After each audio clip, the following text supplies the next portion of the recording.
역대하서 26장 1절부터 5절까지 말씀을 공부하겠습니다. 유다 온 백성이 나이가 16세 된 우시아를 세워 그의 아버지 아마샤를 대신하여 왕으로 삼으니 아마샤 왕이 그의 열조들의 묘실에 누운 후에 우시아가 엘롯을 건축하여 유다에 돌렸더라. 우시아가 왕에 오를 때에 나이가 16세라 예루살렘에서 52년간 다스리니라. 그의 어머니의 이름은 여골리하여 예루살렘 사람이더라.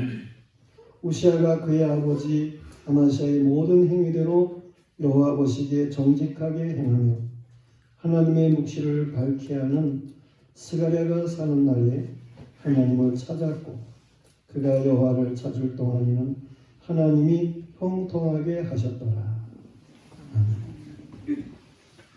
이제 찬양했습니다.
마태복음 1장 말씀에 보면 아브라함과 다윗의 자손 예수 그리스도의 기본이라 하시면서 말씀하고 있습니다.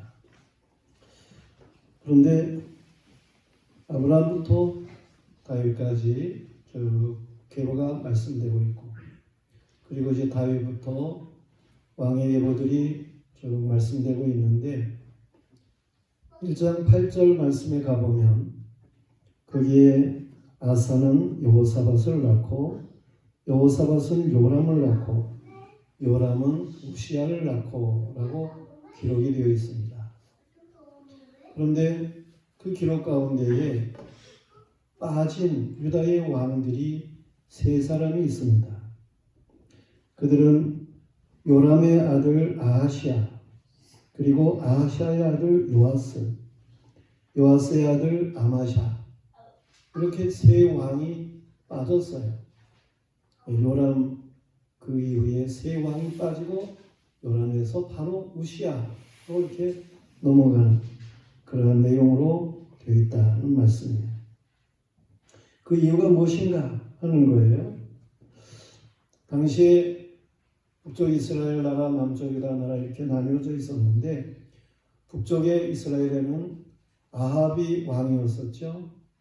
그 아합 왕, 그의 아내가 이세벨인데 우상을 극성스럽게 숭상하는 거예요. 바알 우상, 아세라 우상을 극성스럽게 숭상을 해요. 그래서 정말 하나님 앞에 악한 나라가 되게 하는 거죠. 그런데 이 아합과 이세벨 그 사이에서 태어난 사람이 아달랴라고 하는 딸이에요. 그 아달랴가 남쪽 유다 나라의 요람 왕, 그의 아내가 되는 거예요. 그래가지고 역시 유다 나라에 와서도 이 아달랴가 우상 숭배하는 이러한 일을 극성스럽게 행하는 일들이 있게 돼요. 그래서 남쪽 유다도 우상을 숭배하는 그런 일들이 있게 되는 거예요. 그런데 이 아달랴의 아들, 그가 아하시아 왕이죠. 그 아하시아 왕 때에 이 아하시아가 북쪽 나라의 왕하고 연합을 해가지고 아람 군대를 이제 대적하는 그러한 일이 있어요. 근데 전쟁에서 상처를 입어가지고 잠시 북쪽에서 치료를 하게 되고 그러는 때예요. 그런데 북쪽에서는 예후라고 하는 군대 장관이 난을 일으킨 것 같지요. 그가 이 왕들이 싫어하고 있는 곳으로 와가지고 북쪽 이스라엘 왕과 남쪽 유다의 왕 두 사람이 있는 걸 모두 다 죽이는 그러한 일이 있게 되죠. 이렇게 되었을 때에 남쪽의 그 아달랴, 그는 자기 아들 왕이 죽었다고 하는 소식을 듣게 되고는 그 왕자들을 모두 다 죽여요. 그리고는 자기가 왕 노릇을 하는 거예요. 그런데 그렇게 왕자들이 죽임을 당하는 그러한 때에 여호사밧이라고 하는 그 대제사장의 아내가 되는 사람인데 그가 요람 왕의 딸이죠.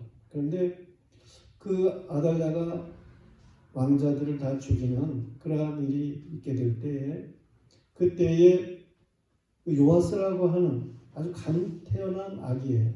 왕자인데 그를 이렇게 숨기는 거예요. 유모하고 같이 여호와의 전으로 그렇게 데려다가 거기서 숨겨서 길러요. 그 여호사밧이라는 사람, 그 여인의 남편이 그 여호야다라는 대제사장이기 때문에 그래요. 그래서 숨겨 기르게 되는데 7년 동안을 숨겨 기릅니다. 그래서 7살이 되었을 때 여호야다 그는 그 7살짜리를 이제 왕으로 추대하게 되는 일이 있게 되는 거예요. 그리고 그 아달랴를 죽입니다. 아달랴가 반역이라고 외치고 그럴 때 그 아달랴를 죽이게 되는 거예요.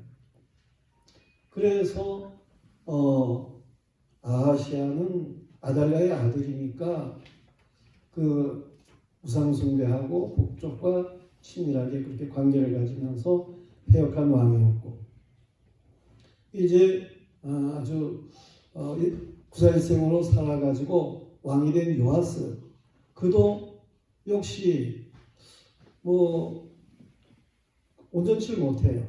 물론 여호야다 제사장이 섭정하다시피 통치하고 그럴 때, 물론 요아스가 왕이지만 그럴 때에는 어쩔 수 없이 바르게 나가는 것 같은데, 이 대상이 죽고 나서부터는 악해요. 그런가 하면 그 요아스, 그의 아들이 되는 아마샤가 나중에 또 왕이 되는데, 그 아마샤도 뭐 신통치를 않아요. 이래가지고 저는 아달랴의 영향권 안에 그렇게 우상 숭배를 하고 그러던 3대 그들이 하나님 보시기에 온전치 못해서 저들이 빠지게 되는 그러한 일이 있게 되는 거예요. 마태복음에서 그 세 왕을 아주 지워버리는 그러한 일이 있게 되는 거죠.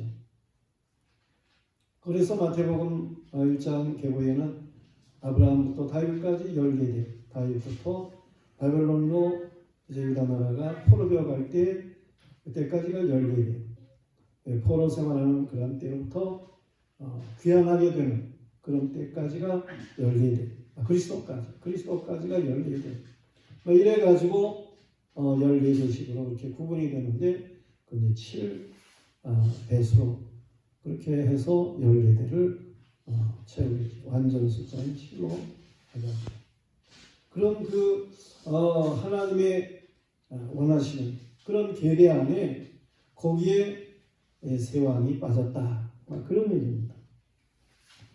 중요한 것은 이렇게 요람 왕에게서부터 우시아로 바로 넘어가게 되는 그런 일에 이 우시아 왕, 그의 통치에 대한 말씀이 오늘 본문 말씀에 나타나고 있는 거예요. 이 우시아는 하나님이 인정한다는 거죠. 이 우시아, 그는 나름대로 이제 하나님 앞에 부흥의 역사를 가져온 그런 왕이었습니다. 이 우시아 왕의 부흥의 비결에 대해서 말씀하고 있는데, 우시아 왕이 누굽니까? 그는 이미 말한 대로 아마샤 왕의 아들이고, 이 우시아 왕은 16살에 왕이 되어가지고 52년 동안이나 통치를 해요. 아주 길게 통치를 하죠. 뭔가 하나님께서 그의 통치 기간을 그렇게 길게 했다라고 하는 것은 의미가 있는 거예요. 이 우시아 왕은 왕이 되었을 때 여러 성읍을 건축을 하게 됩니다. 그래서 백성이 평안히 살게 해요. 또 이 우시아 왕은 농사, 거기에 대해서 많은 연구를 하게 해가지고 그래서 백성으로 하여금 농산물이 풍부하게 그렇게 있게 해서 복된 삶을 또한 살게 하죠. 우시아 왕은 전쟁 무기를 많이 고안을 해요. 당시에 뭐 특별한 건 없지만은 그래도 돌을 던지는 엄청 큰 돌들을 적을 향해서 던지는 그러한 무기, 그걸 공성태라 그러는데 그런 걸 만들기도 하고 그래서 나라를 안전하게 하는 그러한 일들이 있게 하는 거죠. 우시아 왕의 시대는 정말 태평성대의 시대였다, 그렇게 말을 할 수가 있습니다. 그래서 이사야서 6장 1절 말씀에 보면 우시아 왕이 죽던 해에라는 말씀이 나오고 있는데, 그때의 백성들이 다 낙심하게 돼요. 이 나름대로 훌륭한 우시아 왕이 죽으니까 이제 우리나라는 어떻게 하나, 이래가지고 백성들이 낙심하게 되는 일이 있어요. 그때 이사야 선자도 마치 백성들과 마음이 같지요. 그러나 하나님의 성전에 들어가서 기도하는 거예요. 그랬을 때에 하나님께서 하늘을 여시고 높은 보좌를 보이시고, 그리고 서랍들 천사들이 나타나가지고 거룩하다 거룩하다 거룩하다 만군의 여호와여 그 영광이 온 땅에 충만하도다, 노래하는 이런 영광스러운 모습을 하나님이 보이시죠. 그리고 하나님의 옷자락이 성전에 가득해서 하나님의 은혜로 채워지는 것을 보이시고, 그런가 하면 이제 명령을 본 물론 우시아는 하나님 앞에 회개하고 사명을 다시 새롭게 받는 그러한 일들이 있게 되고 그런데 하나님이 말씀하시는 것은 그 백성 가운데 남은 자가 있다라고 하는 것을 말씀하시면 듣게 되고 그래요. 그것이 이사야서 6장 내용의 말씀이에요. 오늘 중요한 것은 이렇게 우시아 왕 그의 시대가 참 부흥하는 시대였다. 그 부흥의 비결을 우리는 말씀을 통해서 상고하게 되는데 오늘 본문에 역시 세 가지로 우리가 크게 이해할 수 있는 말씀이 있어요. 그 첫째는 그의 어머니의 영향이다라는 거예요. 우시아 왕의 어머니가 누굽니까? 예루살렘 사람인데요. 예루살렘에 산다는 것은 이건 복이에요. 성전이 있는 곳, 그곳에 산다는 건 복스러운 거예요. 그런데 그 이름이 여홀리아라 그랬어요. 이 우시아의 아버지인 아마샤, 그와 우시아 왕이 다른 게 뭐냐? 어머니들이 좀 달라요. 이 우시아 왕의 아버지인 아마샤, 그는 어떠한 신앙을 가졌느냐 하면 역대하 25장 2절에 보면 아마샤가 여호와께서 보시기에 정직하게 행하기는 하였으나 온전한 마음으로 행하지는 아니하였더라 그랬어요. 이 아마샤 왕은 북쪽 이스라엘 왕하고 어제 결탁을 해서 은을 100달란트를 보내요. 그러면서 용병을 이제 보내라는 거죠. 그래서 용병이 유다에 왔어요. 근데 선지자들이 이 아마샤 왕에게 아니 하나님이 계신데 왜 북쪽 용병을 부릅니까? 돌려보내세요. 뭐 이래가지고 그 용병을 돌려보내게 되는 거예요. 그랬더니 용병들이 아니 뭐 어릴 때는 언제고 또 돌아갈 때는 언제고 이러면서 돌아가면서 이 유다 나라 지방에 성을 파괴하고 막 뺏어가고 뭐 이런 일들이 있어요. 그래서 이 아마샤가 이제 북쪽 이스라엘하고 전쟁을 하게 되는 그런 일이 있어요. 근데 전쟁에 패해요. 그래가지고 사로잡히는 그러한 일이 있었지만은 그래도 뭐 그 인적 관계가 있잖아요. 왕족끼리는. 그래서 이 아마샤가 다시 이제 유다로 돌아와가지고 15년 동안 유다 나라를 통치하는 그런 일이 있게 돼요. 그럴 때 아무래도 북쪽에 목숨을 살려주고 그런 거니까 나름대로 북쪽에 영향이 많이 있고 그랬다라고 하는 것을 생각할 수 있는데 어떻든 이 아마샤의 그의 어머니는요 예루살렘 여자이기는 하지만서도 이름이 여호앗단이에요. 이 여호앗단이라고 하는 이름의 뜻은 뭐냐 하면은 여호와는 장신구다라는 뜻이에요. 그녀의 장신구다 그런 뜻이에요. 그러니까 이 아마샤의 어머니가 믿음의 생활을 하는 것 같은데 여호와 하나님을 장신구 취급한다니까요. 장신구가 뭐예요? 자신을 아름답게 치장하고 뭐 그러는 데에 쓰여지는 물품들이잖아요. 신앙생활을 하는 것 같은데 하나님을 장신구 취급하는 그런 모습이라는 거예요. 그런 사람들이 오늘날도 많습니다. 예수를 믿는다고 하는데 정말 예수 그리스도의 영으로 그리스도의 마음으로 그렇게 살아가는 게 아니고 다른 사람들 보기에 믿는 척하는 자신을 꾸미는 거죠. 경건한 척하는 선한 척하는 의로운 척하는 이러한 자신의 꾸밈 형식적인 그러한 모습으로 살아가는 이러한 일들의 사람들이 오늘 얼마나 많습니까? 그냥 아마샤 왕이 바로 그런 사람. 어머니가 그런 신앙을 가지고 있어가지고 이 아마샤 왕도 그런 신앙으로 행동을 했다. 그런 말이에요.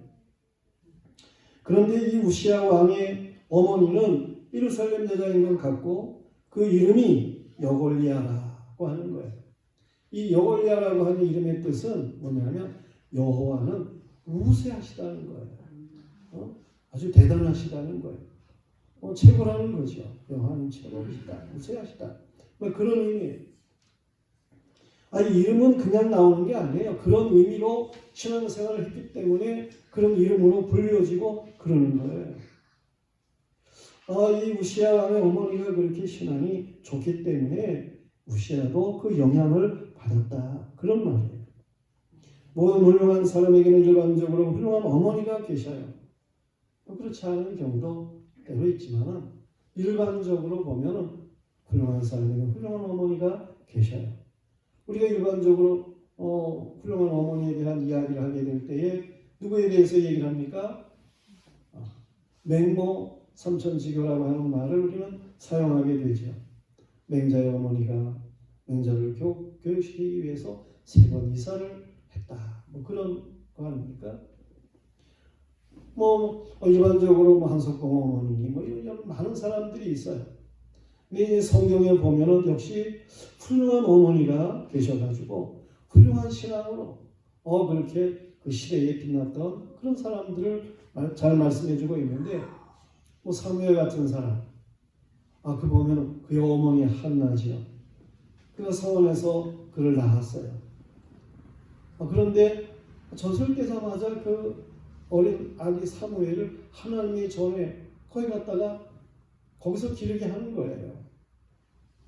그래서 어려서부터 하나님의 영성으로 하나님의 말씀을 들으면서 자라가지고 그의 생애, 사무엘 전체의 생애에 있어서 이스라엘 사사로서 생을 살고 마치게 되는 그 나라를 구원 못하게 있었던 나라를 구원의 역사로 이끄는 이런 놀라운 역사를 가져오게 하는 일들이 사무엘의 시대에 있게 하고 그러죠. 예수님의 육신적인 어머니 그 생각을 할 때에도 훌륭해요. 훌륭한 신앙을 가졌기 때문에 그에게 임마누엘의 역사가 나타나게 하는 거죠. 예수 그리스도가 그를 통해서 태어나게 하는 거죠. 어떠한 신앙입니까? 이 아이를 주셨을 때에 그때 하나님의 계시를 받은 마리아는 그 아기를 낳기까지는 요셉과 동침하지를 않았다. 그런 말씀을 주고 있어요. 뿐만 아니라 그 예수님께서 이제 공생애를 시작하시게 되는 그런 때에 제일 첫 번째로 행하시는 이적이 가나의 혼인잔치에서 물론 포도주를 만드는 거잖아요. 잔치집에 포도주가 떨어졌어요. 그래서 그 예수님에게 말해요. 여자의 나와 무슨 상관이 있습니까? 그렇게 예수님이 말을 해도 이 마리아는 사람들에게 예수님이 뭐라고 말씀을 하시든지 그대로 순종하라는 거예요. 물을 떠다가 그 결례통에다가 채우라고 예수님이 말을 하잖아요. 그걸 떠다가 이제 연회장이 갖다 주라고 그러잖아요. 이건 말도 안 되는 일이에요. 그렇지만은 마리아가 시킨 대로 사람들이 행동을 하는 거예요. 그 마리아는 그래요. 그런 훌륭한 어머니였다. 막 그렇게 말할 수가 있습니다. 다른 그런 제자들의 어머니를 생각할지라도 세베대의 아내 그 마리아 보면은 그의 두 아들 이 야고보와 요한 이들이 예수님의 인어그룹이 되게 해요.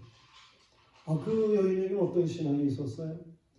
예수님, 당신의 나라에 임할 때에 이 두 아들, 하나들은 당신의 나라의 우편에 그리고 하나들은 당신의 나라의 좌편에 앉게 해주세요. 그러면서 소원하고 그러잖아요. 이게 얼마나 의미 있는 그러한 일인가. 그런 말이에요.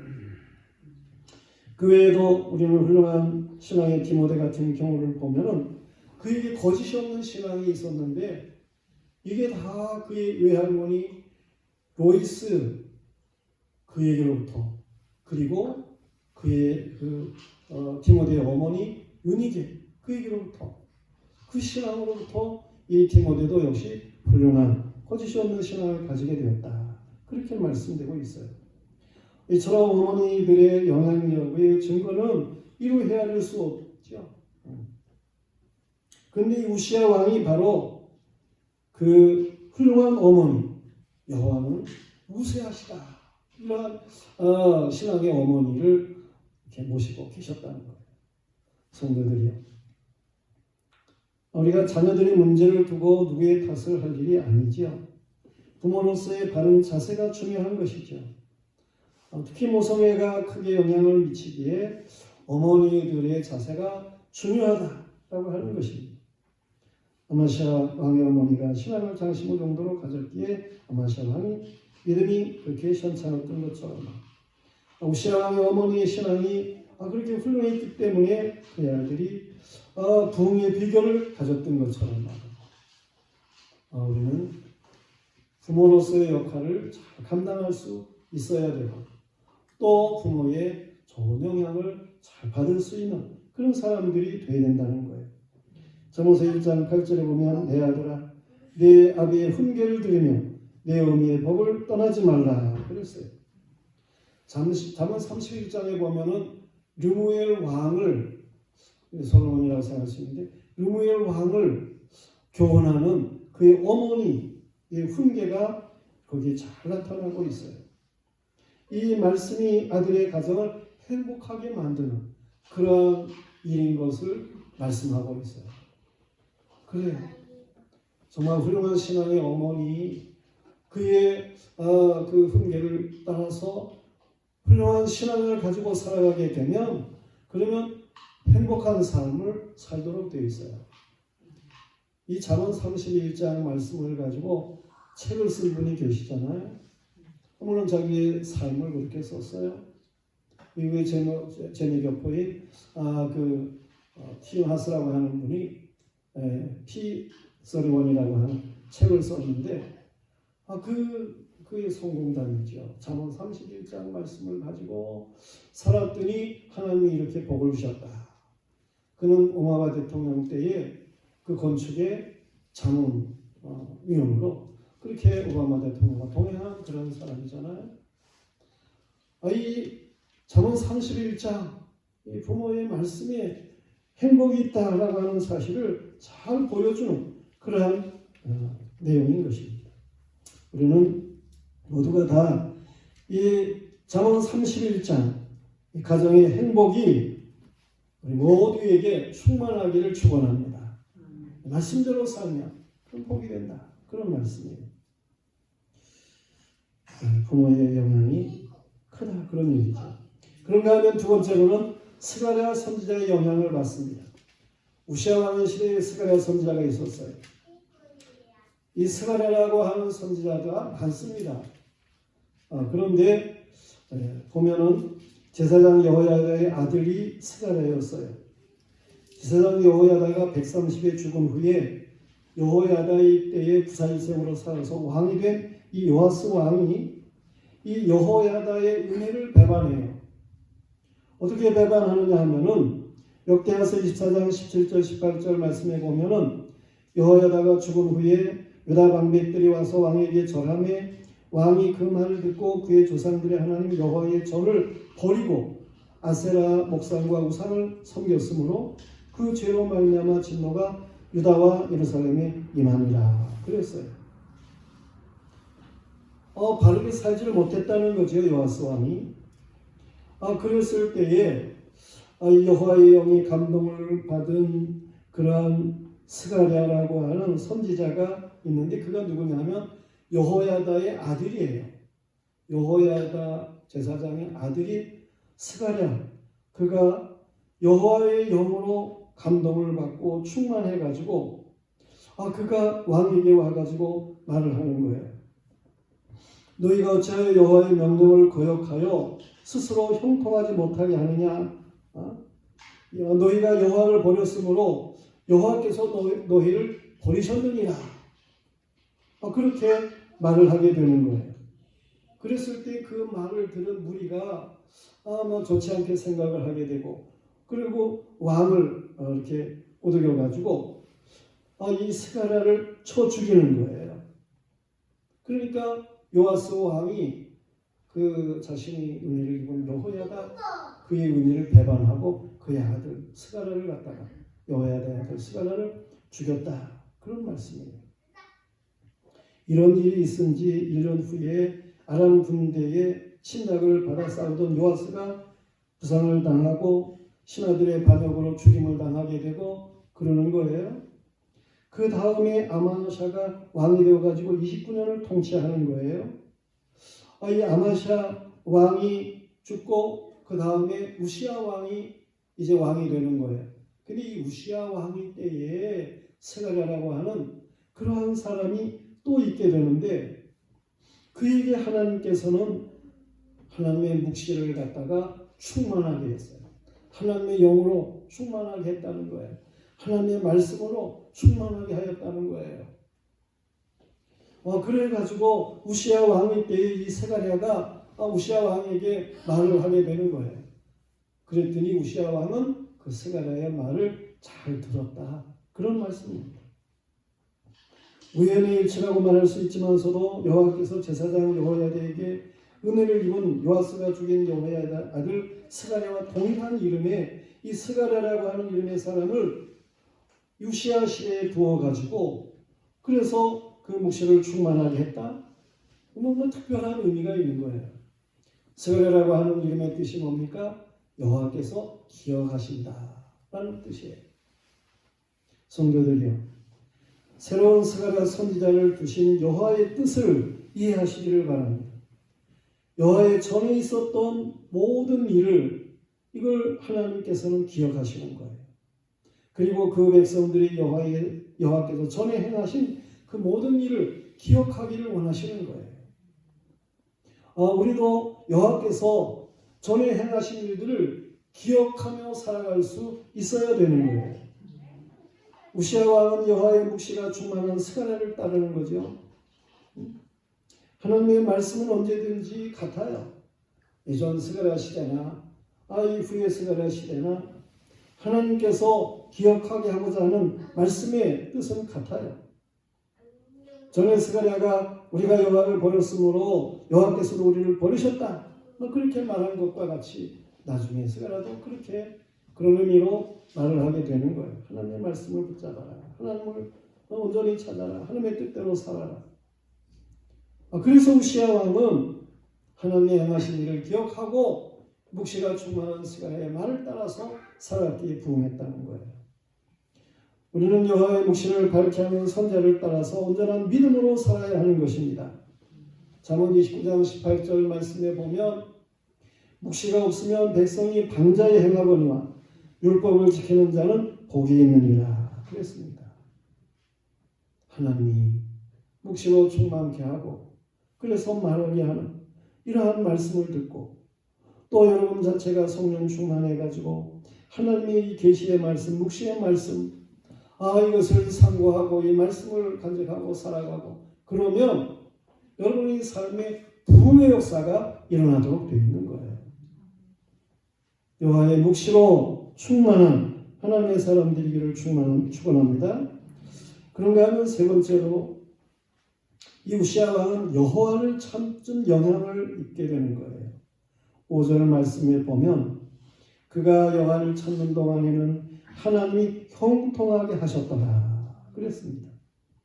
부흥의 비결은 뭐니 해도 여호와를 찾는 거예요. 여호와를 찾는.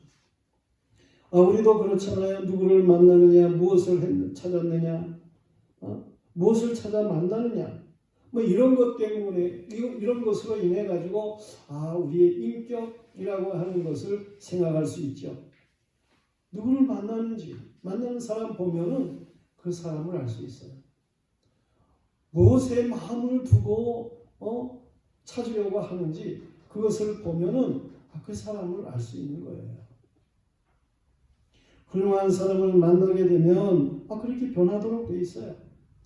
우리가 어느 곳에 있느냐 하는 것에 따라서 우리에게서 냄새가 나도록 되어 있어요. 마찬가지로 여호와를 찾으면 여호와를 알게 되는 것이고 믿게 되는 것이고 따르게 되는 것이고 그렇습니다. 그런데 여러분은 한 주간에 몇 번이나 주님을 대면하기를 원하십니까?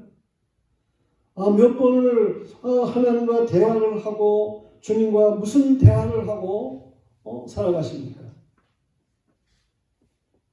혼자서 염려만 하고 있어가지고는 문제가 풀리지를 않는 거예요. 혼자서 불평만 하고 있어가지고는 바르게 세워지지가 않습니다. 여호와 하나님을 찾아야 되는 거예요. 여호와 하나님을 만나야 되는 거예요. 그분으로부터 문제의 해결을 얻을 수 있어야 되는 거예요. 예레미야 33장 2절과 3절 말씀에 보면 일을 행하시는 여호와, 그것을 만들어 성취하시는 여호와, 그의 이름을 여호와는 이가 이와 같이 이르시도다. 너는 내게 부르짖으라. 내가 내게 응답하겠고 내가 알지 못하는 크고 비밀한 일을 보이리라 말씀하십니다. 사람들이 요즘에 머리털이 많이 빠진다고 그런 말을 많이 들어요. 잠이 오지 않는다는 말을 많이 들어요. 어떤 목사님, 내가 볼 때 너무 일이 많아, 너무 많이 생각하는 것 같아요. 그런데 정말 그건 머리가 빠지는 거예요. 잠이 안 온다는 거예요. 그러면 안 되지. 너는 정신적인 침체와 무기력으로 막 자꾸 눕고 싶구만 하고 그러는 거예요. 오늘날 많은 사람들이 그렇습니다. 참으로 간절히 여호와를 찾고 문제를 여호와 하나님 앞에 아뢰어야 되는 거죠. 그러게 되면 살아계셔서 역사하시는 여호와 하나님의 그 놀라운 일을 체험하도록 되어 있어요. 새벽제단을 쌓는 사람들을 보면은 소유가 없는 것 같아. 어떻게 살아가나? 이런 생각을 할 정도인데, 그런데 보면 당당하게 살아간다니까요. 그러나 생활을 좀 충분히 할 수 있을 것 같은 그런 사람들임에도 불구하고 그냥 살아가면 좀 살아갈 수 있지 않겠나? 그런데 새벽제단이 없고 이런 성도들을 보면은 염려가 많아요. 맨날 그 절절매는 그런 모습을 볼 수 있어요. 매일 우는 소리를 해. 우리는 정말 하나님 앞에서 깨달아야 하는 것입니다. 성도들이 이 어려운 시대에 새벽을 깨우시기를 축원합니다. 여호와의 역사는 새벽에 부르짖는 사람들에게 나타났음을 알 수 있어요. 야곱이 새벽에 하나님 앞에 복을 주시도록 여호와의 사자를 간절히 붙잡고 늘어지니까 그 야곱의 이름을 이스라엘로 바꿔주잖아요. 야곱은 약삭빠른 자예요. 속이는 자. 그런데 이스라엘 하나님과 겨루 이겼다라고 하는 이름이라니까요.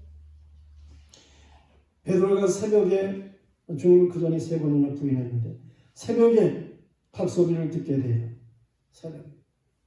그 계명성 새벽 닭소리를 듣고 그리고는 그가 뉘우쳐요. 회개해요. 통곡하는 그러한 일이 있었어요. 다윗의 생애를 볼 것 같으면 새벽에 여호와께서 도우신 그러한 일들이 있음을 잘 말씀해주고 있어요. 그래서 다윗은 뭐라고 얘기를 합니까? 시편 57편 8절 이하 말씀에 보면 내 영광아 깰지어다 비파야 수금아 깰지어다 내가 새벽을 깨우리로다.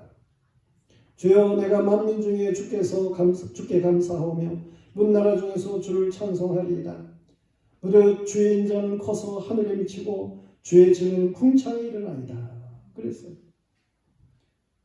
새벽에 하나님께서 도우시는 그런 역사를 체험하게 되고 그런 거죠. 우리는 여호와를 찾는 이러한 것이 형통의 길이라고 하는 사실을 알아야 돼요. 꼭 새벽에만 찾는 건 아니겠지만 새벽부터 새벽의 첫 시간을 하나님을 찾고 시작하는 이런 사람들은 틀림없이 성공적입니다. 부흥하도록 되어 있습니다. 다른 때에도 여호와를 찾는 이러한 사람들은 부흥하도록 되어 있는 거예요. 이사야 55장 6절에 너희는 여호와를 만날 만한 때에 찾으라 가까이 계실 때에 그를 부르라 그랬어요. 예레미야 29장 12절의 말씀에 보면 너희가 내게 부르짖으며 내게 와서 기도하면 내가 너희 기도를 들을 것이요 너희가 온 마음으로 나를 구하면 나를 찾을 것이요 나를 만나리라 그랬어요. 형제들의 시기로 인해서 애굽으로 팔려가는 요셉 그는 여호와와 형통했어요. 하나님을 찾았다는 거예요. 그랬더니 애굽에 내려가가지고 보디발의 집에 종으로 팔렸죠. 여호와와 형통하니까 그가 가정의 총무가 돼요. 그 보디발의 아내의 미혹을 받아가지고 모함을 받아서 감옥에 들어가게 돼요. 그런데 거기서도 여호와와 형통한 거예요. 그랬더니 그 감옥에서도 총무가 되는 거예요.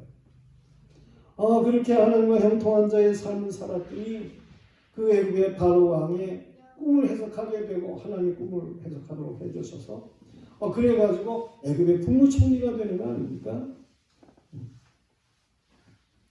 이 놀라운 역사가 일어난다니까요. 여호와를 찾는 것이 부흥인 거예요.